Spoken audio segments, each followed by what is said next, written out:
Isang street-level individual ang timbog sa isang sinagawang bypass operation ng Southern Leyte PNP sa Barangay Ibarra, Maasin City, Leyte. Ang ulat mula kay Patrolwoman Sheba Piloneo.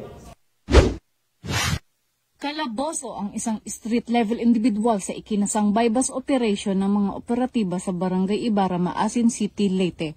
Bandang alas 7 ng gabi nang maaresto ng mga operatiba ng Provincial Drug Enforcement Unit Southern Leyte Provincial Police Office kasama ang First Southern Leyte Provincial Mobile Force Company Provincial Intelligence Unit at Maasin City Police Station. Nakuha sa suspect ang 9 na pakete na hinihinalang shabu na tumitimbang ng 6.3 gramo at 4 na pirasong libo na bypass money. Maharap ang suspect sa kasong paglabag sa Section 5, 11 at 12 ng Article 2 ng RA 9165 o Comprehensive Dangerous Drugs Act of 2002. Ang pambansang pulisya ay patuloy sa pagsasagawa ng mga operasyon laban sa iligal na droga at anumang uri ng kriminalidad sa tulong na rin ng iba pang ahensya ng gobyerno upang mapanatili ang payapa at maayos na komunidad tungo sa layunin ng ating Pangulong Ferdinand R. Marcos Jr. na bagong Pilipinas.